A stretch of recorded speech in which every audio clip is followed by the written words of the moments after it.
நண்பர்களே, இன்று நான் உங்களிடம் பேசப்போகும் தலைப்பு சாட்டிஸ்ஃபேக்ஷன். இது ரிலேட்டடாக உங்களுக்கு ஒரு கதை சொல்கிறேன். சாட்டிஸ்ஃபேக்ஷன்னா மன நிறைவுன்னு அர்த்தம். சரிங்களா? ஒரு அரசர் தன்னுடைய குடிமக்கள் எப்படி வாழ்கின்றனர் என்பதை அறிவதற்காக அவர் சுற்றுப்பயணம் மேற்கொள்கிறார். ஒரு கிராமத்தை சென்றடையும் போது ஒரு விவசாயியின் வீட்டை பார்க்கிறார். விவசாயி மிகவும் மகிழ்ச்சியுடன் சந்தோஷத்துடன் வாழ்கிறான். அவனோடது மனைவி மகனுடன் ஒரு பாட்டு பாடி ஒரு உற்சாகமாக வேலை செய்து கொண்டே மகிழ்ச்சியுடன் இருக்கிறான். இதை பார்த்த மன்னர் தனது மந்திரியிடம் கேட்டார், இவ்வளவு அரண்மனைகள் செல்வங்கள் இருந்தும் எனக்கு மகிழ்ச்சியே இல்லை. ஆனால் இந்த விவசாயிக்கு நிலம் கூட சொந்தமே இல்லை. ஆனால் இவ்வளவு மகிழ்ச்சியாக இருக்கிறானே, எப்படி என்று கேட்டார். மந்திரி சொன்னார், மன்னரே, எனக்கு 100 பொற்காசுகள் தாருங்கள்.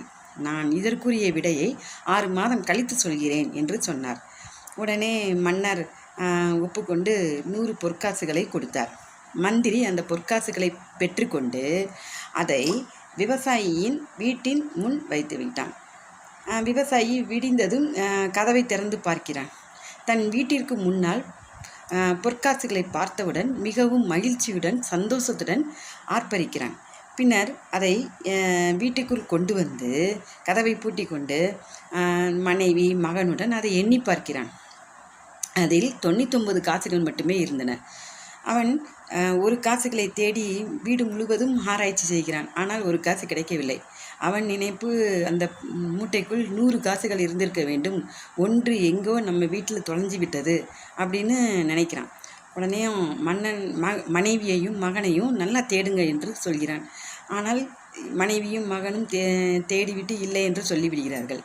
உடனே விவசாயி சொல்கிறான், நான் இந்த ஒரு காசுகளை, அதாவது குறைஞ்சது இல்லையா, 99 காசு இருக்கு இல்லையா, நான் ஒரு காசு சம்பாதித்த பிறகு தான் இந்த மூட்டையை திறந்து அதில் உள்ள காசுகளை செலவழிப்பேன். அது வரைக்கும் நான் என்ன செய்ய போகிறேன், வேலை செய்ய போகிறேன்னு சொல்லிட்டு வயலுக்கு கிளம்பிட்டான். மனைவியும் மகனும் அதிலிருந்து காசுகளை எடுத்து செலவழிக்க ஆரம்பித்து விட்டனர். இவன் வயலுக்கு போய்விட்டு வந்து அதை எண்ணி பார்க்கும் பொழுது குறைந்து கொண்டே இருக்கிறது. உடனே மனைவியையும் மகனையும் போட்டு அடித்து துன்புறுத்தி சண்டை போடுகிறான். இதே மாதிரியான நிலைமை 6 மாதமும் தொடர்கிறது. மன்னர் மறுபடியும் 6 மாதம் கழித்து இந்த விவசாயியின் வீட்டை பார்க்கிறார். என்ன, இந்த விவசாயி வீட்டில் சண்டை சச்சரவுகள் நிறைந்துள்ளனவே, என்ன காரணம் என்று மந்திரியிடம் கேட்கிறார். மந்திரி, அவர்கள் இருப்பதை வைத்து கொண்டு சந்தோஷமாக வாழாமல் அந்த ஒரு காயினுக்காக தேடி சண்டை போட்டு அலைகின்றனர் என்று மன்னருக்கு உணர்த்துகிறார். மன்னருக்கும் அப்போதுதான் புரிந்தது, இருப்பதை வைத்து மன நிறைவுடன் வாழ்வதே வாழ்க்கை. அதை விட்டு மகிழ்ச்சியை தேடி நாம் ஓடுவதில் வாழ்க்கை இல்லை. மகிழ்ச்சி என்பது வெளியிடத்தில் இல்லை, நம் உள்ளத்தில்தான் உள்ளது என்று புரிந்து கொண்டார். நன்றி.